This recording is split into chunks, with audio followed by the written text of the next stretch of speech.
There's a particular kind of panic that comes when your voice abandons you at the worst possible moment. Not the dramatic kind where you scream and nothing comes out, but the quiet, suffocating kind where your throat simply closes, your tongue turns to stone, and the words you desperately need dissolve before they can form. Maya Bennett knew that panic intimately. She'd lived with it for 27 years, had learned its patterns and triggers, had developed strategies and workarounds. What she hadn't learned, what still surprised her every single time, was how some people reacted when her voice disappeared. Most people got uncomfortable, impatient, sometimes angry. They filled the silence with assumptions, with their own narratives about what her muteness meant. But Julian Cross, CEO of Cross Industries, and the man currently holding her hand in the back of a town car, as her breathing turned shallow and her world narrowed to a pinpoint, he knew exactly what to do. If this story touches your heart, subscribe to the channel and leave a like. Comment where you're listening from. And if you feel it was really worth it, consider becoming a member to get early access to upcoming stories. Your support makes all the difference. The gala had been going well until it wasn't. Maya had been managing, smiling at the right moments, nodding along to conversations, letting Julian do most of the talking as they navigated the crowd of investors and board members. She'd even managed a few brief exchanges, simple pleasantries that didn't require much. But then someone had asked her directly about her background, her qualifications, why someone like her was on the arm of someone like him. The question itself wasn't unusual or even particularly rude, but the way it was asked, the subtle implication that she didn't belong. The weight of everyone's attention suddenly focused on her, waiting, expecting, demanding an answer. Her throat had closed. Just like that, mid-sentence. The familiar terror rising like a wave, stealing her breath, stealing her words, stealing everything except the screaming awareness that she was failing, disappointing, embarrassing him in front of people who mattered. Julian had noticed immediately. Of course he had. He always did. He'd smoothly stepped in, redirected the conversation, made their excuses with the kind of effortless authority that came from years of commanding rooms, and guided her out of the ballroom with a hand on the small of her back. Protective, not possessive. Supportive, not controlling. In the car now, he didn't ask her what was wrong, didn't demand she explain herself or try to talk her through it. He simply held her hand, his thumb moving in slow circles against her palm, and waited. Because Julian Cross had learned, in the 8 months since she'd walked into his office for the worst job interview of her life, that Maya didn't need words to communicate. She needed space. She needed patience. She needed someone who understood that silence wasn't the same as having nothing to say. Her breathing started to slow. The pressure in her chest began to ease. She focused on the rhythm of his thumb against her skin, the steady warmth of his hand, the familiar scent of his cologne mixed with something uniquely him. Julian was watching her. She could feel it, but not with the pitying concern that made her feel broken. With the calm attentiveness that made her feel seen. When she finally looked up at him, his dark eyes were gentle, understanding. He reached into his jacket pocket and pulled out what he always carried now, a small leather notebook and a pen. The same pen he'd handed her that first day when her voice had failed her in front of him, and a conference room full of people who were supposed to be interviewing her for a position she desperately needed. He opened the notebook to a blank page and placed it in her lap with the pen. No pressure, no expectation, just an offering, an alternative. Maya's hands were still shaking, but she picked up the pen. The familiar weight of it grounded her. She wrote slowly, carefully, each word a small victory over the panic that still lurked at the edges. "I'm sorry. I ruined the evening." Julian read it, then took the pen from her hand and wrote beneath her words, "You didn't ruin anything. You never ruin anything. They make you anxious. I should have prepared you better." She wrote again, "I should be better at this by now." He responded immediately, his handwriting bold and certain.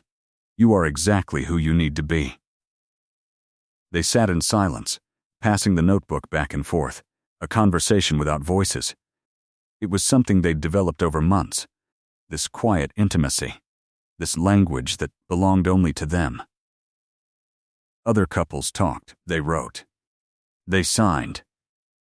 They communicated in the spaces between words.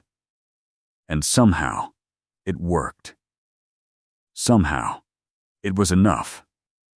More than enough. By the time they reached his penthouse, Maya's breathing had returned to normal, though exhaustion had settled into her bones the way it always did after an anxiety attack. Julian helped her out of the car, his hand at her elbow, steady and sure. The doorman greeted them with a respectful nod. The elevator ride was quiet, companionable. In his apartment, the one that had slowly become theirs over the past few months, he guided her to the couch, helped her out of her heels, brought her the soft blanket she favored. Then he disappeared into the kitchen and returned with chamomile tea, made exactly the way she liked it. 1 sugar. A touch of honey. He sat beside her, not crowding, just present. Maya sipped the tea and felt the last of the tension begin to drain away. She looked at him, this man who'd seen her at her absolute worst, and hadn't flinched, hadn't judged, hadn't tried to fix what wasn't broken, just differently made. 8 months ago, she never would have believed this was possible. That she could have someone in her life who not only accepted her anxiety, but understood it, who didn't see her mutism as a flaw to be overcome, but as a part of who she was, as valid as any other form of communication, who handed her pens instead of impatience, notebooks instead of frustration, but believing it and living it were 2 different things. And tonight, sitting in the warmth of his presence, wrapped in the soft blanket with tea warming her hands, Maya let herself believe that maybe, just maybe, she deserved this. Deserved him. Deserved the kind of love that didn't require her to be anyone other than exactly who she was. Julian reached over and tucked a strand of hair behind her ear, his fingers gentle. She leaned into the touch, closing her eyes. Tomorrow, they would talk about what happened. Tomorrow, she might even have words again. But tonight the silence was enough. The understanding was enough. He was enough. And so was she. The interview had been a disaster from the moment Maya walked into the sleek glass building that housed Cross Industries. She'd prepared for weeks, researching the company, memorizing facts about their expansion into sustainable technology, practicing answers to common interview questions in front of her bathroom mirror. She'd taken her anti-anxiety medication. She'd done her breathing exercises. She'd even called her therapist for a pep talk that morning. None of it had mattered. The lobby alone had been overwhelming, all marble and chrome and impossible height, with people moving through it like they belonged, like they owned their space in the world. Maya had clutched her portfolio folder so tightly, her knuckles turned white, and tried to remember why she thought she could do this. The receptionist had been polite, professional, directing her to the 14th floor with a smile that didn't quite reach her eyes. The elevator ride up had been interminable. By the time she reached the conference room where the interview was being held, her heart was already racing, her palms already sweating. There were 5 people in the room. 5. She'd expected maybe 2. The job posting had mentioned an interview with the department head and HR, but there were 5 people sitting around that massive table, all of them looking at her with varying degrees of interest or indifference. And at the head of the table, in a charcoal suit that probably cost more than her rent, was Julian Cross himself, the CEO. At an interview for a mid-level data analysis position, Maya's brain had stuttered. This didn't make sense. CEOs didn't attend interviews for mid-level positions, unless this was some kind of test, some new corporate hazing ritual she didn't know about. One of the women, sharp-featured with perfectly coiffed hair, gestured to an empty chair. "Please. Sit." Maya sat. The folder in her hands felt suddenly inadequate, childish. She set it on the table and tried to smile. The department head, a middle-aged man with kind eyes, started with the standard questions. Tell us about yourself. Why do you want to work here? What experience do you have?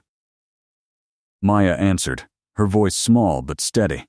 She could do this part. These were the practiced answers, the rehearsed responses. Then Julian spoke. His voice was deep, measured, with an undertone of something Maya couldn't quite identify. Curiosity, maybe. Or assessment. I see from your resume that you completed your master's degree in 3 years while working full-time. That's impressive. Can you tell us how you managed that? It was a reasonable question. A good question even, the kind of question designed to let her showcase her work ethic and time management skills. Maya opened her mouth to answer. Nothing came out. Just silence. She tried again. Still nothing. The familiar panic began to rise. That terrible awareness that her throat was closing, that the words she needed were trapped somewhere inside her but completely inaccessible. She could feel 5 pairs of eyes on her, waiting. The silence stretched. Someone coughed. The sharp-featured woman glanced at her watch. Maya's hands started to shake. She wanted to explain, to tell them about her anxiety disorder, about the selective mutism that appeared when she was under extreme stress, about the fact that this didn't mean she was incompetent or incapable.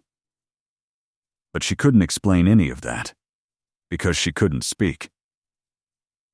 Tears prickled at the corners of her eyes. She blinked them back furiously. She would not cry. She would not make this worse than it already was. Julian was still watching her, his expression unreadable. Then he did something Maya never expected. He stood up, walked around the table, and stopped beside her chair.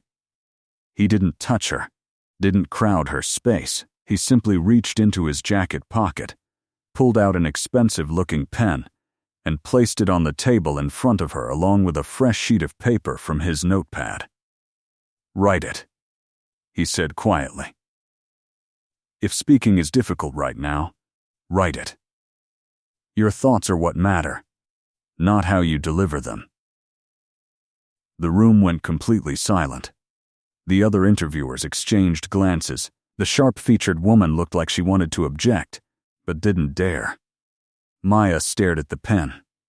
It was a lifeline, a way out, an acknowledgement that she wasn't failing, wasn't broken, just communicating differently.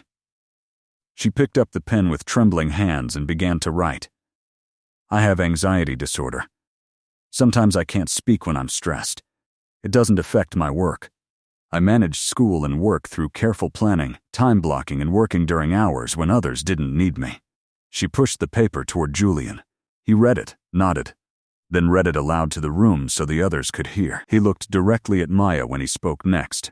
"Thank you for sharing that. And for the record, anxiety is not a weakness. It's a reality for millions of people, many of whom are exceptional at their jobs. Now let me rephrase the question in a way you can answer however feels comfortable." He slid the paper back to her. "What specific strategies did you use for time management?" Maya wrote. Her hand steadier now, created detailed schedules, used productivity apps, studied during commute, worked on assignments during lunch breaks, prioritized tasks by urgency and importance, sacrificed social activities but maintained self-care boundaries.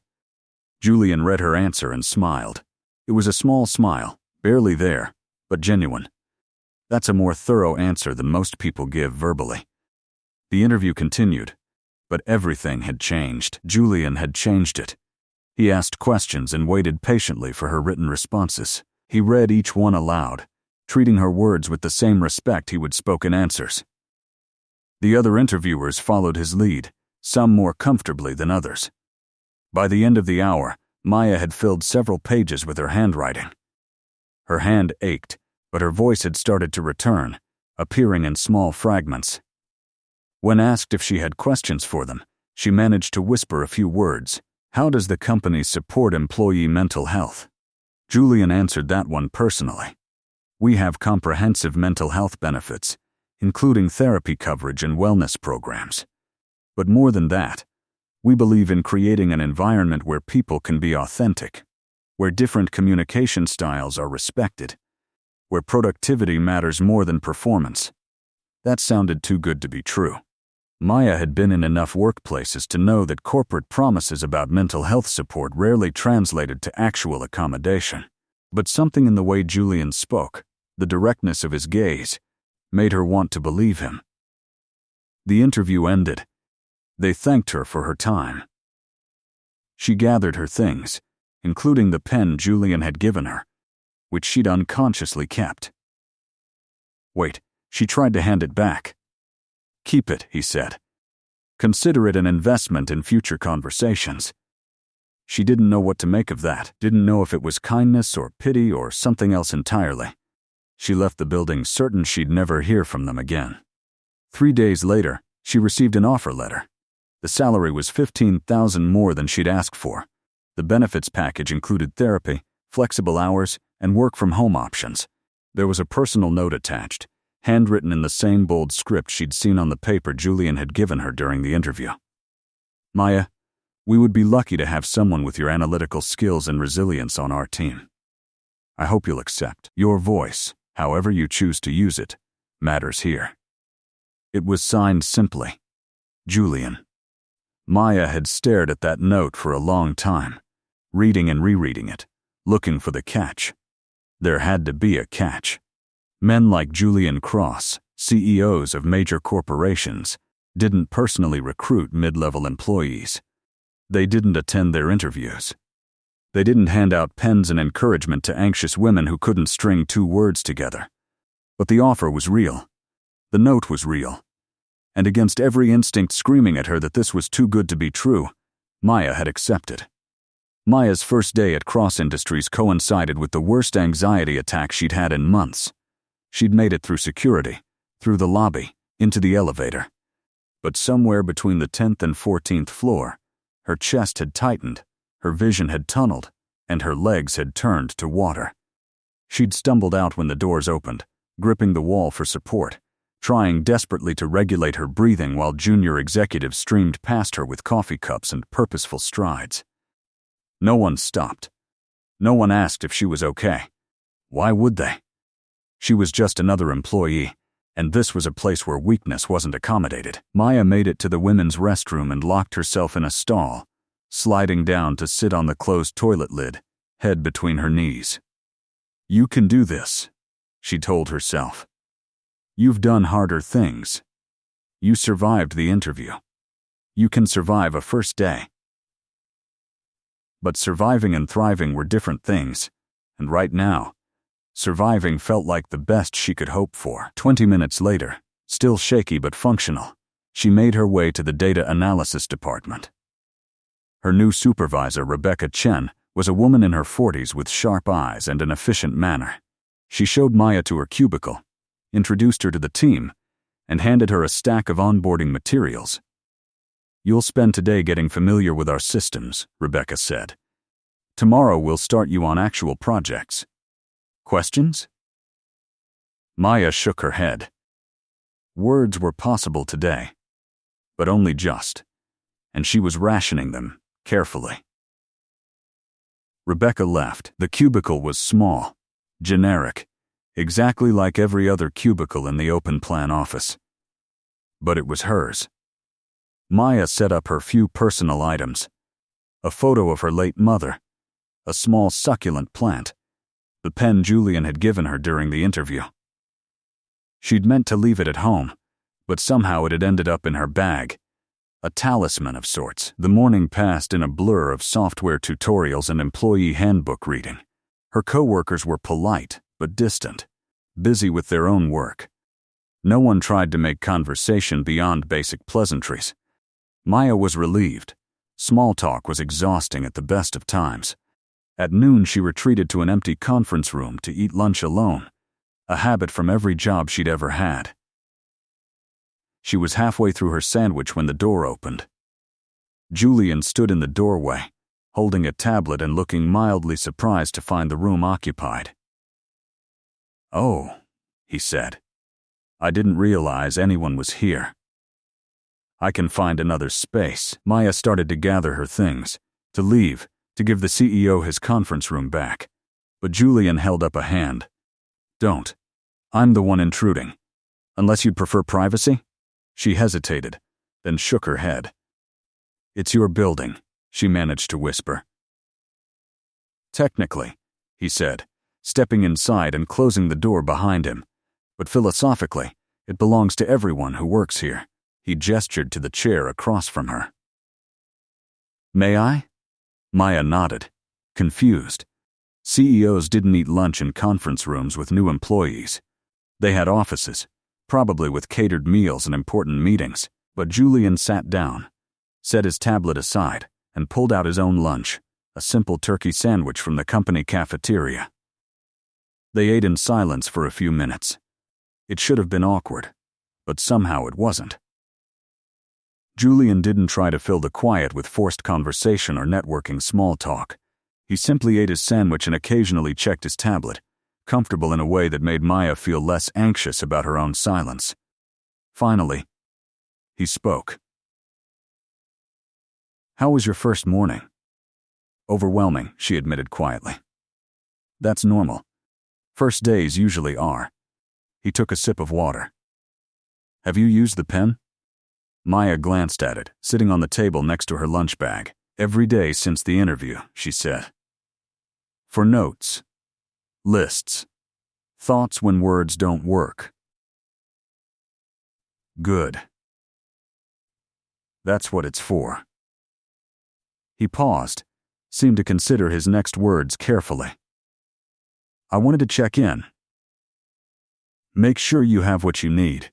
If there are accommodations that would make your work easier, I want to know." Maya studied him, trying to understand why the CEO of a major corporation cared about her accommodations.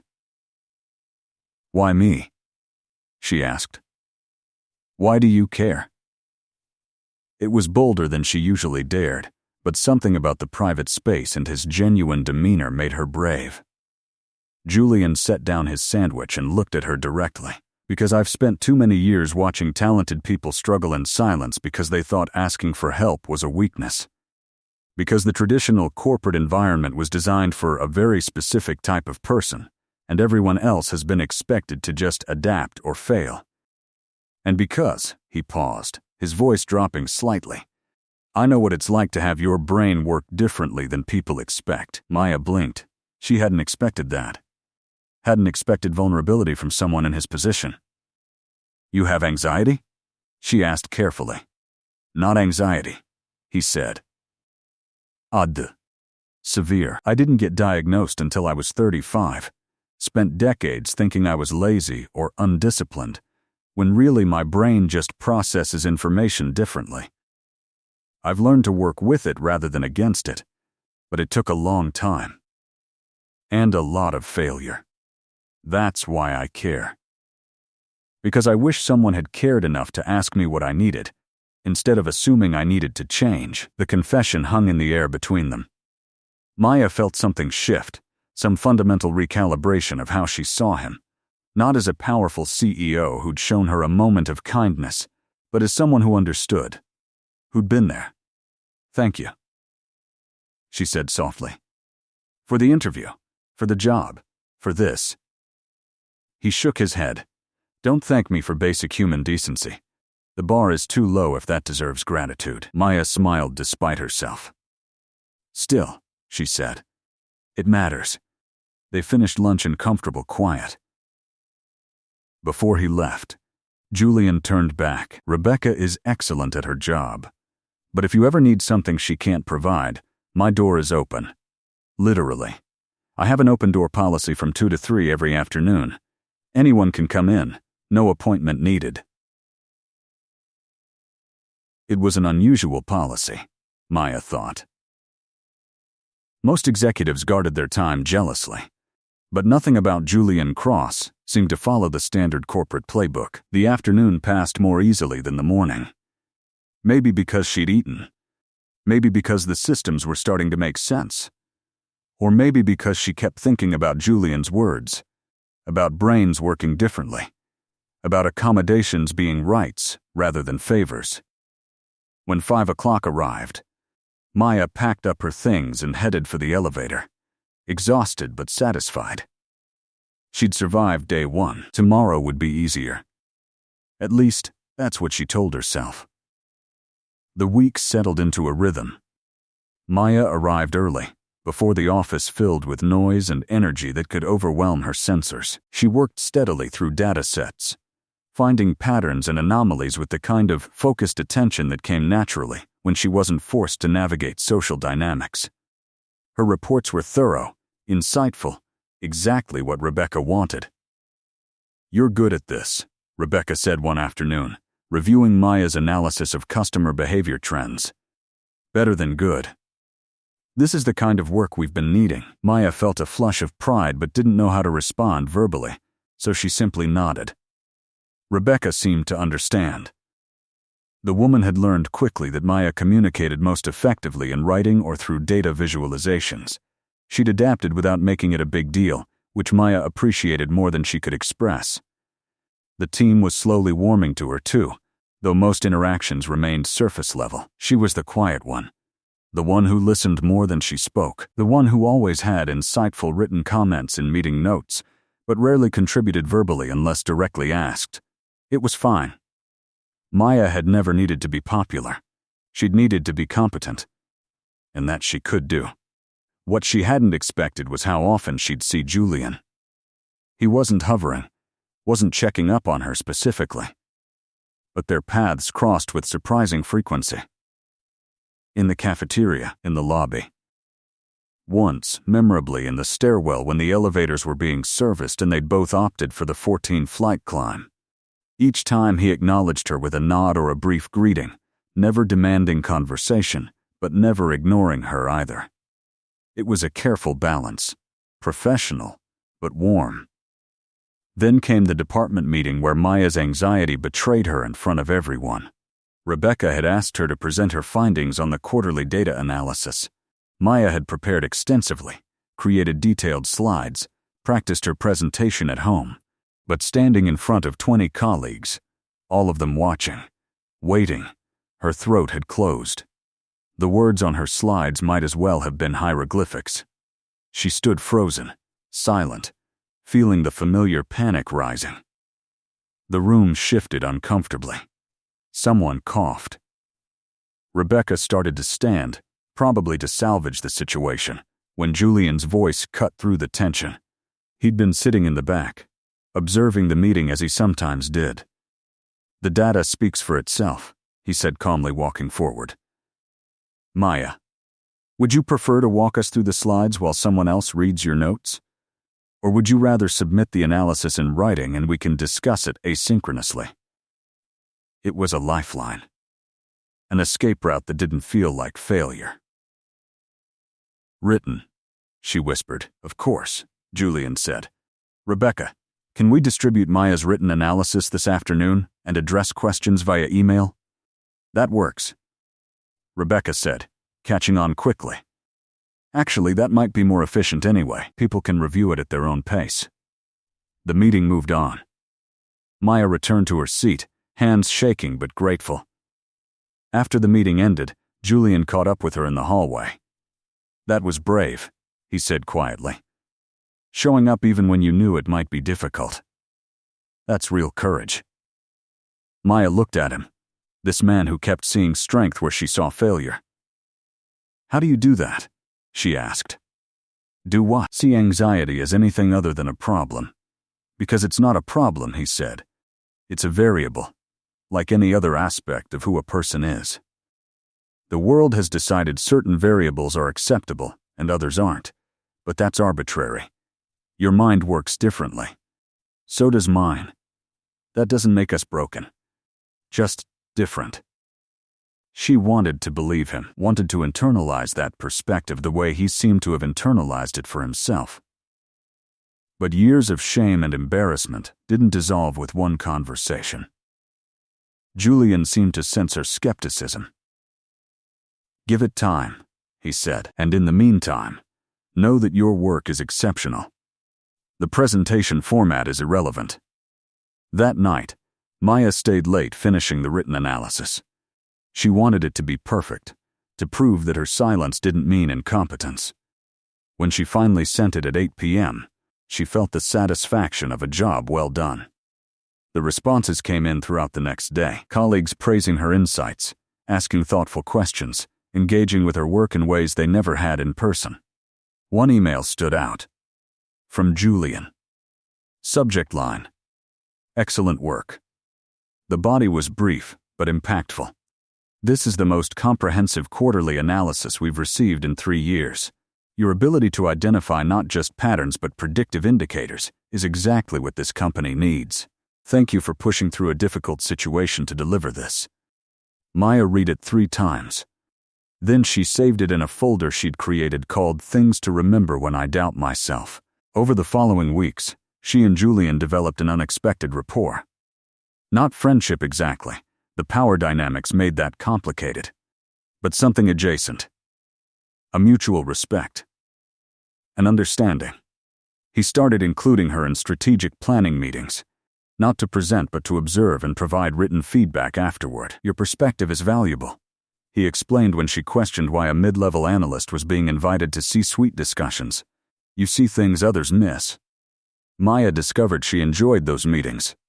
Enjoyed watching Julian work, the way he commanded a room without dominating it, the way he listened as much as he spoke, the way he made space for different communication styles without making it feel like charity. She also started noticing other things.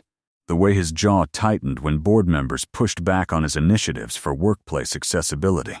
The way he rubbed his temples when he was stressed. The way he sometimes tapped his fingers in rapid patterns against his leg. A stimming behavior she recognized from her own research into ADHD. He was human. Fallible. Working with his own neurological differences while running a major corporation. It made her admire him more, not less. One evening, working late again, Maya encountered Julian in the empty office kitchen. He was making coffee at 8 p.m., which seemed excessive even by corporate standards. "Couldn't sleep anyway," he said when he noticed her looking. "Might as well be productive." "Insomnia?" she asked. Courtesy of ADHD, he confirmed. "My brain doesn't have an off switch, even with medication." Maya knew that feeling, though her version came from anxiety rather than ADHD. The endless loop of thoughts, the inability to quiet her mind. "Me too," she said. Different cause, same result. They stood in the kitchen, 2 people with racing minds and tired bodies, united by neurological differences that made the simple act of rest complicated. "Want some?" Julian gestured to the coffee pot. "It defeats the purpose of trying to sleep, but that ship has sailed." Maya accepted a cup. They migrated to the empty conference room with the floor-to-ceiling windows overlooking the city. The lights below sparkled like scattered stars. It was beautiful in a way the daytime view never was. Quieter. Less demanding. Julian sat in one of the leather chairs, coffee in hand, looking more relaxed than Maya had seen him in the office. "This is my favorite time," he admitted. "When everyone's gone. When there's no pressure to be on." Maya understood perfectly. The mask they both wore during business hours. The performance of normalcy. It was exhausting. Late nights offered relief. She curled into a chair across from him and let the silence stretch between them, comfortable and unforced. After a while, Julian spoke. "Can I ask you something personal?" She nodded. "When did you first realize you were different? That the anxiety wasn't something everyone experienced?" Maya considered the question. "Kindergarten, probably. When I stopped talking in class. The teachers thought I was shy. My mom knew it was more. She got me into therapy early." Julian nodded thoughtfully. "I wasn't diagnosed until my 30s, he said. Spent my whole childhood being called lazy, unmotivated, not living up to my potential. Even now, knowing it's ADHD, those voices still echo. Maya had heard similar stories from people with late diagnoses, the damage that came from years of misunderstanding, of being judged by neurotypical standards and found wanting. "I'm sorry," she said quietly. "That must have been painful." "It was," he admitted. "Still is sometimes. But it also taught me that the system is broken, not the people struggling within it. That's why I'm trying to change it. Here, at least, make cross-industries a place where different brains are valued, not just tolerated." It was an ambitious goal, maybe an impossible one. But watching Julian, seeing the conviction in his expression, Maya thought he might actually pull it off. Or die trying. They talked until midnight, sharing stories of accommodations that worked and failed, of people who understood and those who didn't, of the exhaustion that came from navigating a world built for brains that worked differently than theirs. It was the most Maya had spoken in months. With Julian in that quiet space, words came easier. When they finally parted ways heading to their respective cars, Maya felt something shift between them. A deepening. A connection that went beyond professional respect into something more personal, more fragile, more real. The shift happened gradually, so slowly Maya didn't notice until she was already in the middle of it. Meetings with Julian became regular occurrences, not just group strategic sessions but one-on-one discussions about projects, about company direction, about ideas she had for improving data systems. He valued her input in a way no supervisor ever had, treating her written observations with the same weight others gave to verbal presentations. But more than that, their late-night encounters in the empty office became routine. 2 or 3 times a week, Maya would find herself working past normal hours, and inevitably Julian would appear. Sometimes with coffee, sometimes with takeout from whatever restaurant was still open. Always with conversation that wandered far beyond work topics. They talked about books, the ones lining the shelves in his office that she'd been curious about. He loved Russian literature, Dostoevsky particularly. The psychology of guilt and redemption fascinated him. Maya preferred poetry, Mary Oliver and Rumi, words that created space rather than filled it. They talked about music. Julian played piano. Had since childhood. One of the few activities that could hold his aged attention. The structure combined with creativity worked for his brain. Maya listened to instrumental pieces when she needed to calm down. Film scores mostly. Hans Zimmer and Ludovico Einaudi. They talked about family. Julian's parents had both been high-achieving academics who couldn't understand why their son struggled in traditional educational settings. The disappointment had been palpable. Formative. He'd spent his 20s proving them wrong, building cross-industries from a small tech startup into a major corporation. The success had earned their respect, but not their understanding. Maya's mother had died when she was 16, a car accident sudden and devastating. Her father had remarried within a year, to a woman who didn't understand anxiety, who thought Maya just needed to try harder, be braver, get over it. She'd moved out at 18 and barely spoke to them now. These conversations happened in fragments, pieces shared carefully over time. But they accumulated, creating a map of who they were beneath their professional personas. One night, working on a particularly complex data analysis, Maya grew frustrated with a pattern she couldn't identify. The numbers weren't making sense, and her anxiety was rising with each failed attempt to find the connection. Julian had been working at the opposite end of the conference table, reviewing contracts, when he noticed her distress. "Talk me through it," he said. "Or write it. Show me what you're seeing." Maya pulled up the spreadsheet, highlighting the anomalies. These clusters should correlate with market trends. But they don't.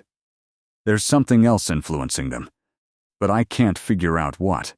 Julian studied the data, his expression focused in that particular way that meant his brain was running multiple calculations simultaneously. "What if you're looking at the wrong variable?" he suggested. "You're tracking market trends, but what about internal factors? Employee retention during these periods? Or supply chain disruptions?" Maya blinked. She hadn't considered that. She pulled up additional data sets, cross-referencing them with her original analysis. There. The pattern clarified instantly. Turnover rates. Every cluster of anomalies corresponded with periods of high employee turnover in specific departments, which affects productivity, which affects output, which affects these numbers, Julian finished. He smiled. See? Your brain knew something was off. It just needed a different angle. That's how I think about ADHD. My brain makes connections others don't see, but I need the right framework to organize them. Maya felt a rush of affection so strong it surprised her. Not just gratitude for the help, but something deeper, something she'd been trying not to acknowledge. She was developing feelings for her boss. For the CEO of the company, for a man so far out of her league they weren't even playing the same sport. It was ridiculous. Impossible. Completely inappropriate. She tried to push it down to refocus on work, but her hands were shaking again, and this time it wasn't anxiety. Julian noticed, of course. He noticed everything about her.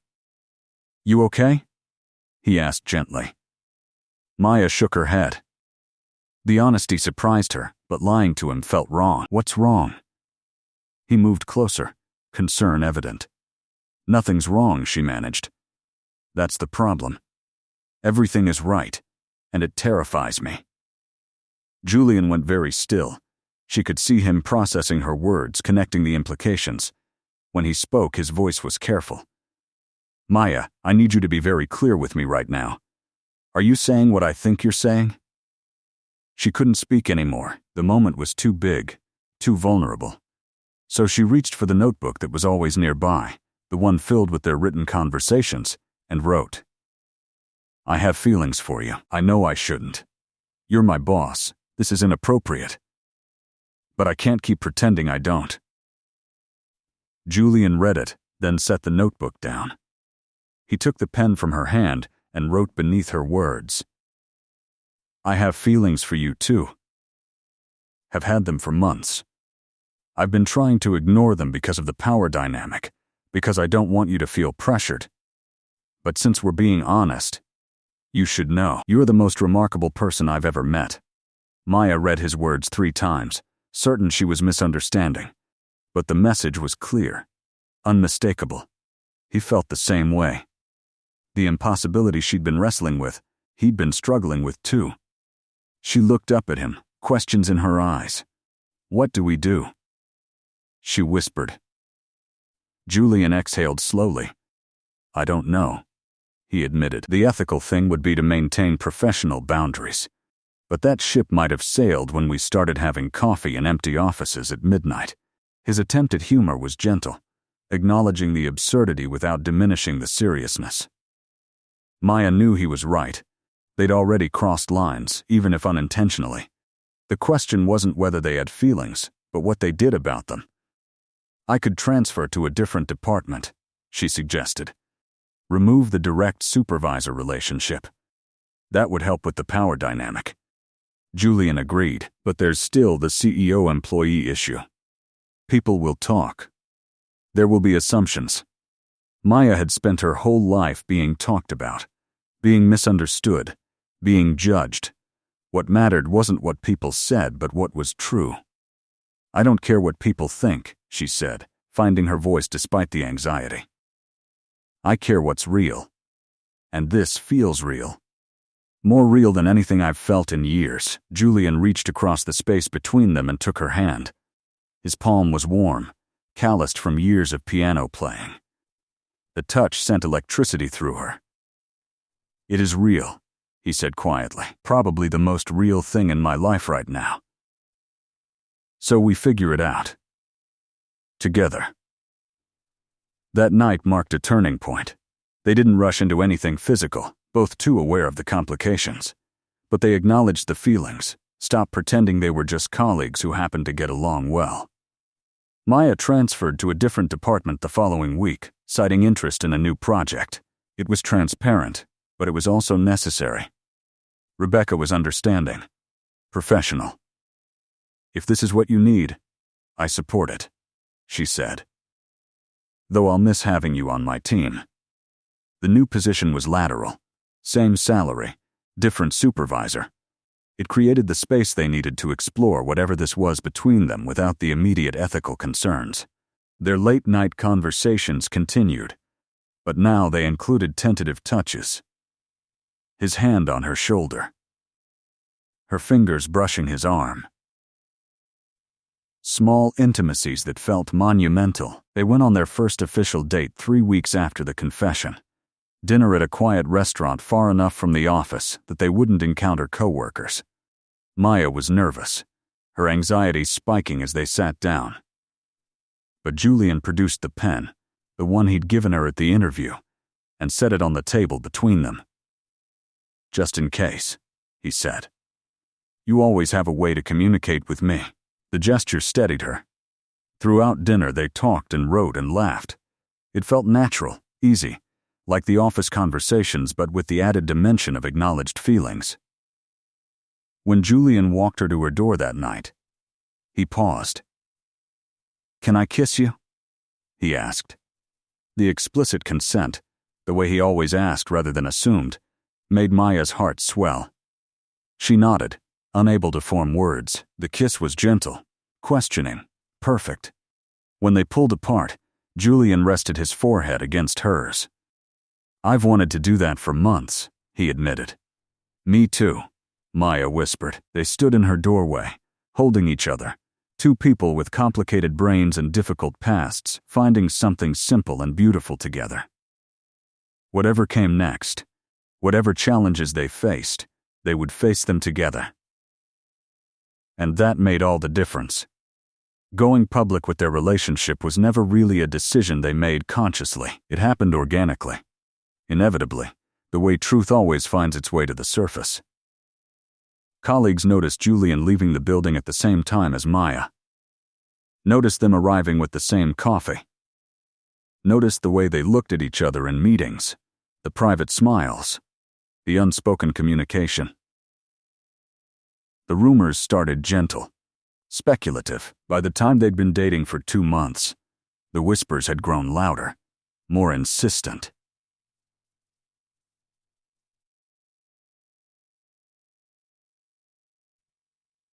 Maya expected judgment, prepared herself for the assumptions, that she'd slept her way to success, that Julian was taking advantage, that this couldn't possibly be real. Some of those assumptions surfaced, mostly from people who didn't know either of them well.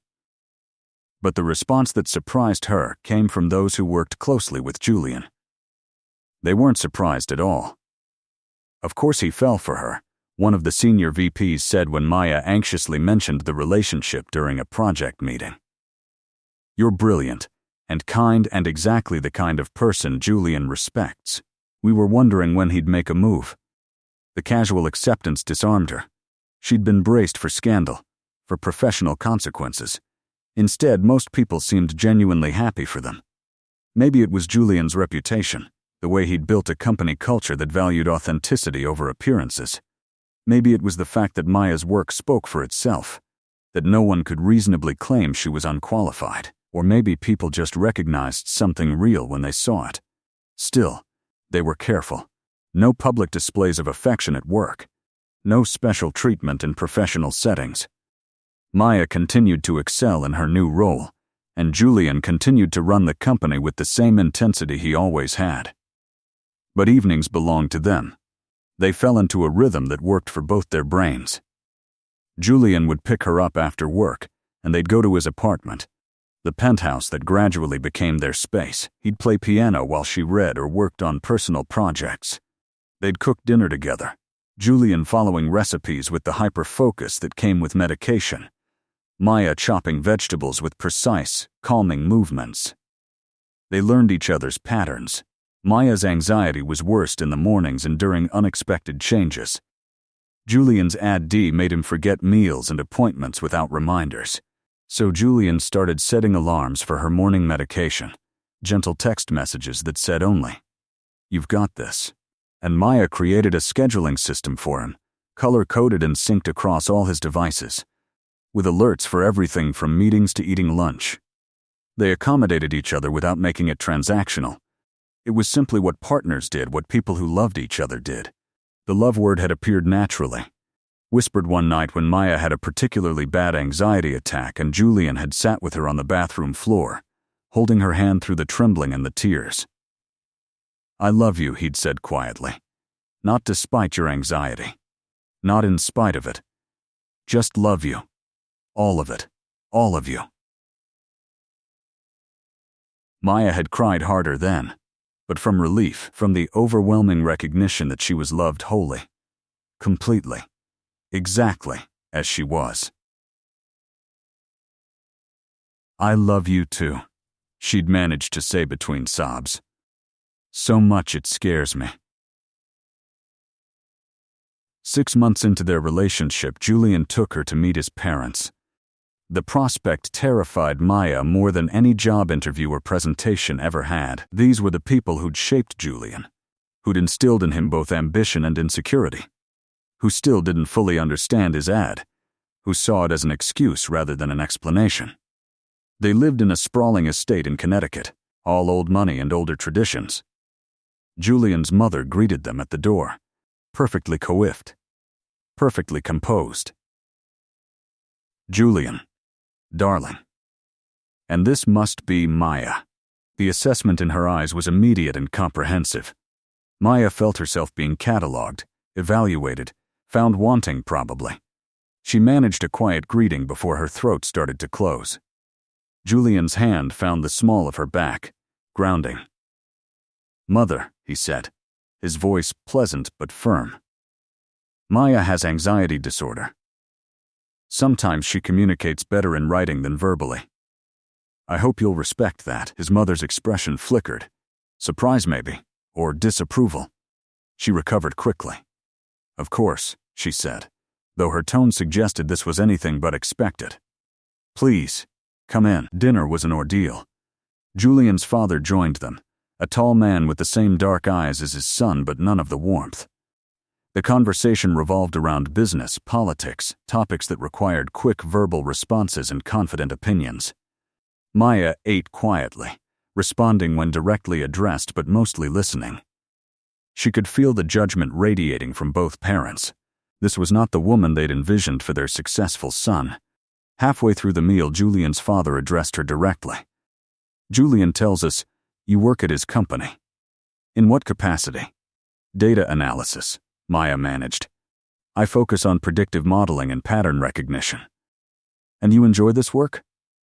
"I excel at it," she said, finding a small well of courage. "Whether I enjoy it is secondary to whether I'm good at it." Julian's father's eyebrows rose. She'd surprised him. "Good." Julian squeezed her hand under the table, pride evident in the gesture. After dinner, Julian's mother pulled him aside for a private conversation, leaving Maya with his father in the sitting room. The silence stretched uncomfortably. Finally, Julian's father spoke. "You're not what I expected," he said. "I'm rarely what people expect," Maya replied. He studied her with the same analytical intensity Julian sometimes displayed. "My son seems quite taken with you. I've noticed. Do you love him?" The question was direct, challenging. Maya met his gaze. "Yes," she said. "More than I thought I was capable of loving anyone." "And do you understand what it means to be with someone like Julian? Someone whose brain works differently? His attention wanders. He forgets things. He can be impulsive. I understand that he's brilliant and kind and trying his best," Maya said, her voice steady despite the anxiety churning in her stomach. "Just like I'm anxious, and sometimes mute, and trying my best. We understand each other. That's more than most people get." Julian's father looked at her for a long moment, then nodded slowly. "Perhaps you're exactly what I should have expected," he said. Julian has always gravitated toward authenticity. When Julian returned, his expression was tight. "Ready to leave?" he asked Maya. "More than ready," she confirmed. They made their excuses and left. In the car, Julian apologized. "I'm sorry," he said. "They're difficult. They don't understand. I shouldn't have subjected you to that." Maya reached for his hand. "I'm glad we went," she said. "Now I understand you better. Where you came from. What you overcame. That matters." Julian pulled over on a quiet street and turned to face her. "You are incredible," he said. "The way you handled them, the way you stood your ground. My mother told me I was making a mistake, that you were too fragile for this life. I told her she fundamentally misunderstood both you and what constitutes strength." Maya felt tears prick her eyes. What did she say? That she hopes I'm right. That time will tell. He laughed bitterly, always hedging her bets, always leaving room to say I told you so. We'll prove them wrong, Maya said with more confidence than she felt. Not to convince them, just to be happy despite them. Julian kissed her then, deep and fierce and grateful. They drove back to the city in comfortable silence, hands linked across the console. That night, lying in bed in his apartment, Maya traced patterns on his chest while he played with her hair. "You know what I realized today?" she asked. "What?" "That I don't need your parents to accept me. I don't need anyone's validation except yours. And mine. That's enough." Julian pulled her closer. "You're right," he said. "It is enough. But for what it's worth, I think they'll come around eventually when they see how happy we are.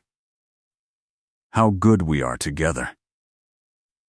Maya hoped he was right, but even if he wasn't, it didn't change anything fundamental.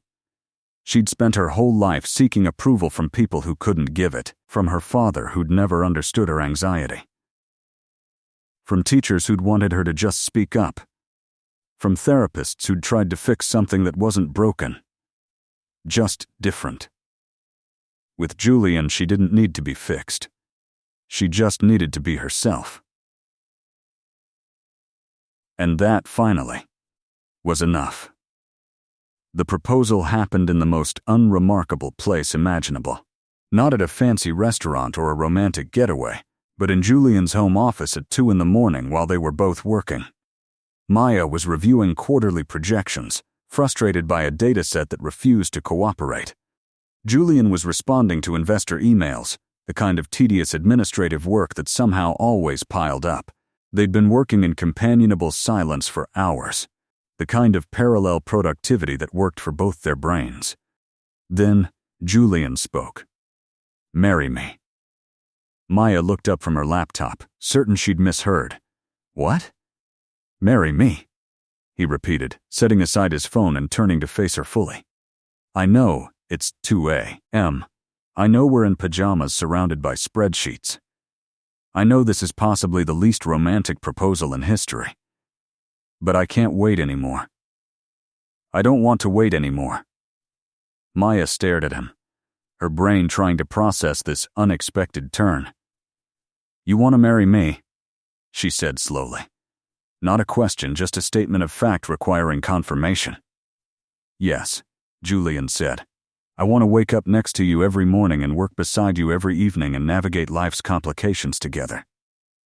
I want to build something permanent with you. I want legal documentation that says you're my person and I'm yours." Very romantic, Maya managed, though her heart was racing.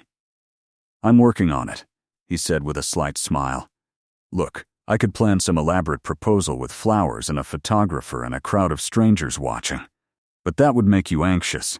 And the point isn't the performance. The point is the question, will you marry me?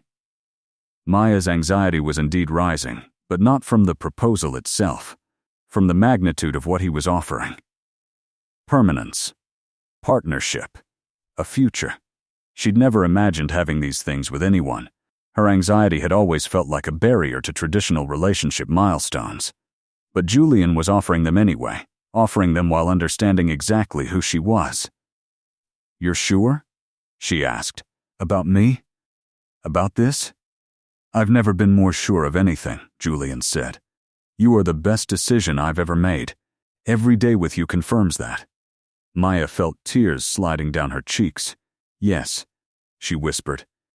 "Yes, I'll marry you."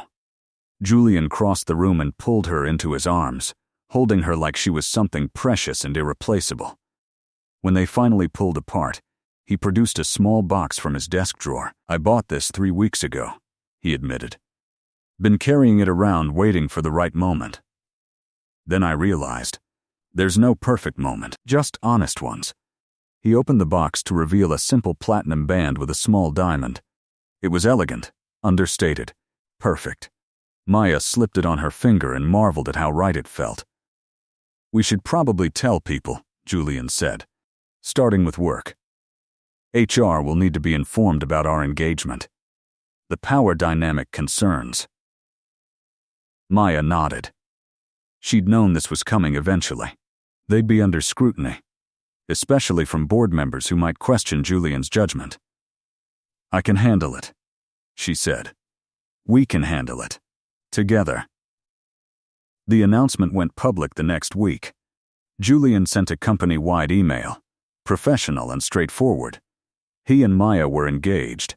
All appropriate protocols had been followed. There were no conflicts of interest. Most responses were congratulatory. A few were skeptical. One board member requested a private meeting with Julian. The meeting didn't go well. The board member, a man in his 60s named Richard, questioned whether Julian's relationship with Maya represented an appropriate exercise of corporate leadership. She's an employee, Richard said. The optics are problematic. She was never my direct report, Julian countered. We followed all ethical guidelines. Besides, she's more than qualified for her position. She earned it.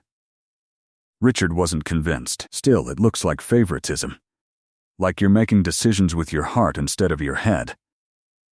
Julian's expression hardened. I make decisions with both, he said. Always have. And Maya makes me better at it, not worse. She challenges my thinking, provides perspectives I wouldn't have otherwise considered. If anything, our relationship has made me a better CEO. The conversation ended tersely, professionally, but Julian knew Richard would be watching, looking for any sign that his judgment was compromised. He told Maya about it that evening, frustrated, but not defeated. Some people won't accept us, he said, no matter what we do. So we stop trying to convince them. We just live our lives and let the results speak for themselves. Maya appreciated his confidence, even if she didn't entirely share it. She knew how quickly professional reputations could be destroyed by perception, regardless of reality. But she also knew that hiding or diminishing their relationship wasn't an option. They'd come too far for that. Wedding planning was an interesting exercise in accommodation. Maya's anxiety made traditional wedding options impossible.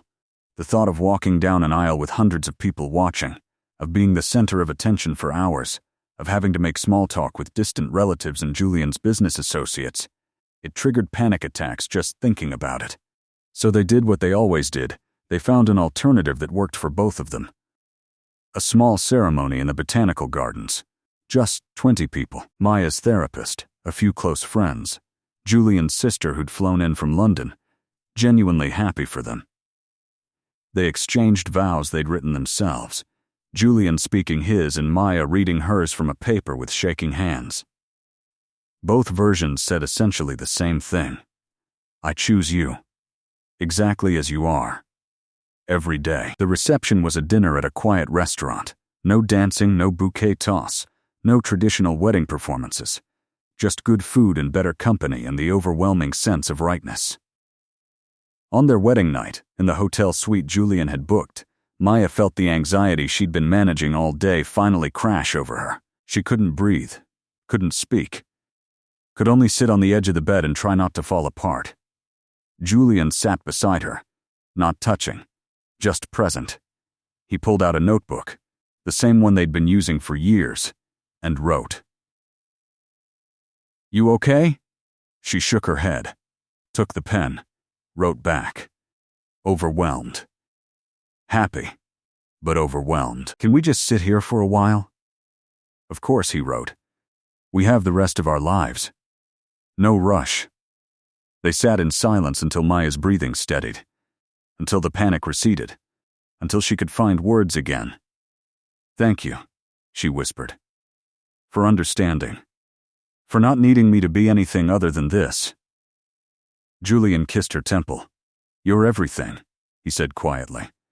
Exactly as you are. Later, when they finally made it to bed, exhausted but content, Maya thought about how far they'd come. From that disastrous interview where she couldn't speak and he'd handed her a pen, to this moment where they'd legally bound their lives together. It felt impossible. It felt inevitable. It felt right.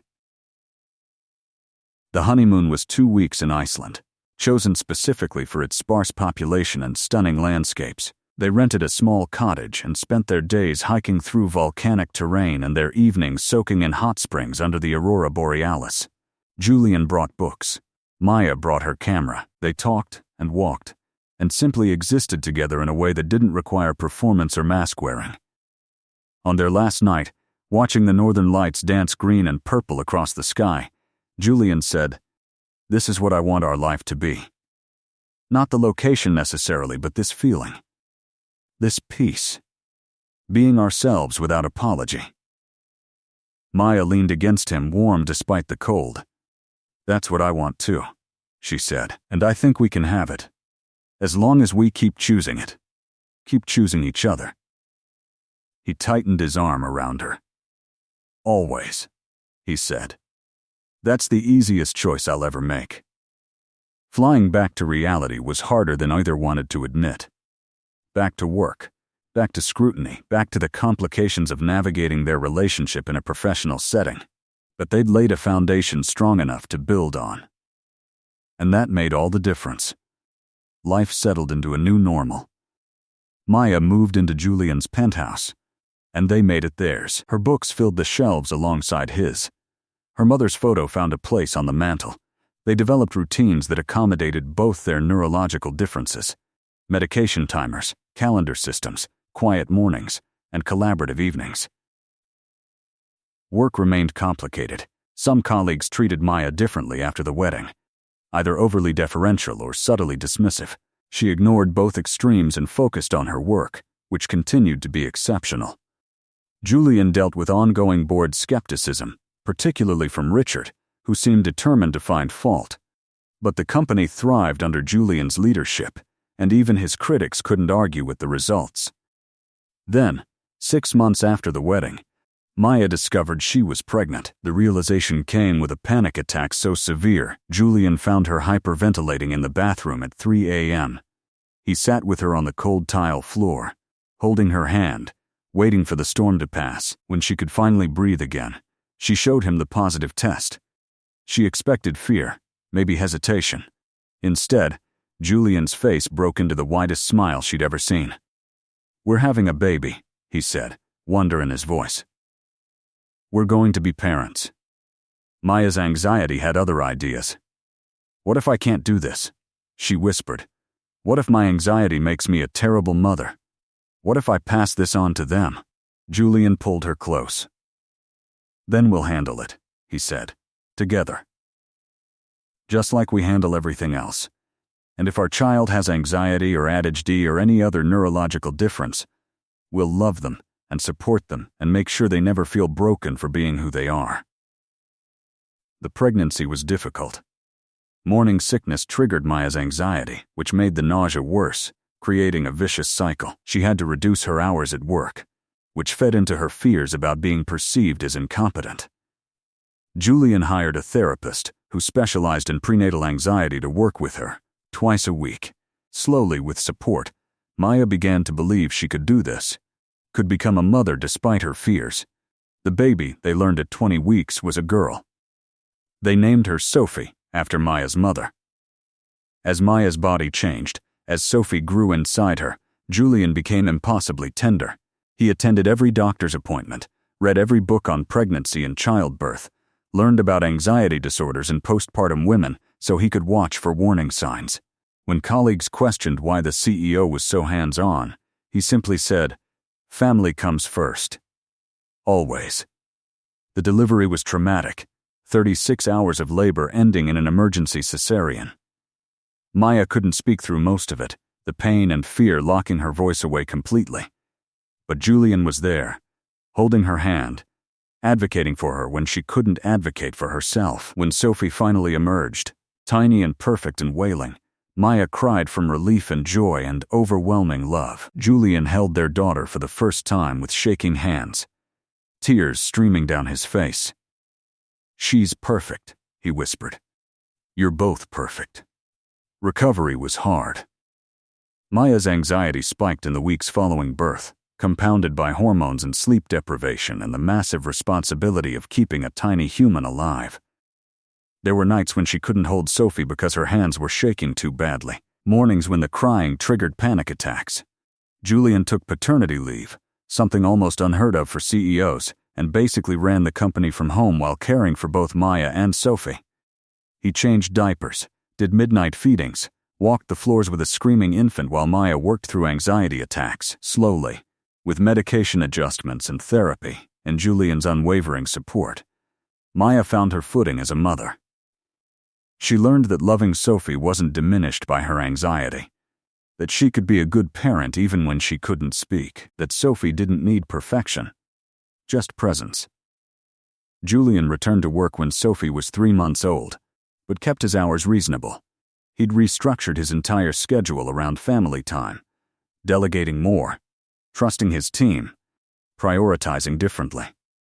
Richard, predictably, called an emergency board meeting to discuss Julian's changed priorities. "Is this company still your focus?" Richard demanded. "Or has your personal life become more important?" Julian's response was calm but firm. "My family is my priority," he said, "and that makes me better at this job, not worse. I'm more focused, more efficient, more strategic about my time. If that's not acceptable to this board, then perhaps it's time for new leadership. But I won't apologize for being present in my daughter's life." The room went silent. Several board members, the ones who'd watched Julian build this company from nothing, who'd seen the results he delivered, nodded in agreement. Richard found himself outvoted when he called for a leadership review. Julian's position was secure, but the tension remained. At home, life continued to evolve. Sophie grew, hitting milestones that filled Julian and Maya with pride and terror in equal measure. First smile. First laugh. First time sleeping through the night. Maya returned to work part-time when Sophie was 6 months old, arrangements made for flexible hours and remote work options. She brought Sophie to the office sometimes, on days when childcare fell through or when she just wanted her daughter close. Julian's executive assistant, a woman named Patricia who'd been with the company for 20 years, became an unofficial grandmother to Sophie. She'd watch the baby during meetings, walking the halls with Sophie sleeping against her shoulder. Other parents in the company noticed, started bringing their children in occasionally. The culture shifted, became more family-friendly, more human. On Sophie's first birthday, they had a small party in their apartment. Just close friends, family, people who'd been part of their journey. Watching Sophie destroy a small cake with gleeful abandon, Maya felt a contentment she'd never imagined possible. Julian wrapped his arm around her waist, pulled her close. "Look at what we made," he said quietly. "Not just Sophie. This life. This family. This proof that broken pieces can fit together to make something whole." Maya leaned into him. "I used to think my anxiety meant I couldn't have this," she admitted. "A partner who loves me. A child. A career. Happiness. I thought those things were for people whose brains worked right." Julian turned her to face him. "Your brain works exactly right for you," he said, "and it gave us this. All of this." She kissed him, grateful and grounded and complete. Later that night, after Sophie was asleep and the party mess was cleaned up, they stood at the window overlooking the city. The lights below sparkled like possibilities, like promises. "You know what I realized?" Maya said. "What?" "That the pen you gave me at the interview, it wasn't just about communication. It was about choice, about saying I could participate on my own terms, that my voice mattered even when it wasn't spoken." Julian was quiet for a moment then. "I never thought about it that way," he admitted. "I just didn't want you to leave. Didn't want to lose someone brilliant because the system couldn't accommodate them." "Thank you," Maya said, "for seeing me when I couldn't speak, for hearing me anyway." "Thank you for letting me," Julian replied. Sophie turned 3, then 4, then 5. A bright, energetic child who inherited her father's ADHD and her mother's sensitivity. They recognized the signs early, the difficulty focusing, the big emotions, the way she struggled in traditional preschool settings. Instead of forcing her to conform, they found alternatives, a Montessori school that valued different learning styles, occupational therapy to help with sensory processing, medication when it became clear that was necessary. And always, the message that she wasn't broken, just different. Maya watched her daughter navigate the world with its endless demands and felt fierce protective love. She knew what it was like to be misunderstood, to be judged by standards that didn't fit.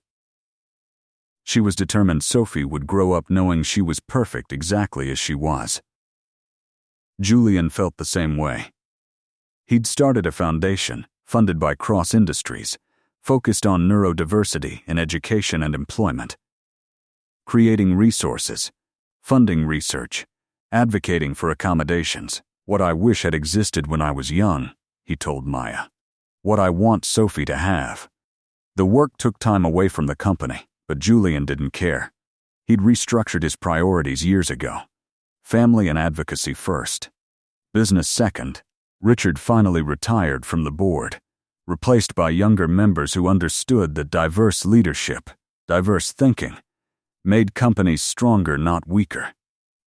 Cross Industries continued to thrive, partly because of Julian's leadership, partly because the culture he'd built attracted exceptional talent. People wanted to work somewhere that valued them as whole humans. Maya had moved into a senior leadership role, heading the data analytics division. She still struggled with public speaking, still used written communication when verbal felt impossible. But she'd stopped apologizing for it. Her team had learned to work with her communication style, and the results spoke for themselves. She'd published papers on predictive modeling, been invited to speak at conferences, the speaking invitations she always declined, but she presented remotely when the topic mattered enough. On their 10th anniversary, Julian surprised her with a renewal of vows. Nothing elaborate, just the two of them and Sophie in the same botanical garden where they'd married. Sophie, solemn and serious at 5 years old, held the rings and pronounced them married again with all the authority of a child who believed in magic. That night, after Sophie was asleep, Julian and Maya sat together in their home office, the same space where he'd proposed so many years ago. "Remember when this started?" Julian asked. "When you couldn't speak and I handed you a pen?" Maya nodded. "Best worst interview of my life," she said. Julian laughed. "Mine too. I was supposed to be observing departmental hiring practices, ended up falling for the candidate." "Very professional of you," Maya teased. "My board would have been appalled." "Still are sometimes," Julian admitted. "But I don't regret a single decision that brought us here." "Neither do I," Maya said. "Even the panic attacks? Even those," she confirmed. "They're part of my story. Part of our story. And I wouldn't change it." Julian pulled her close. "You know what I think about sometimes?" "What?"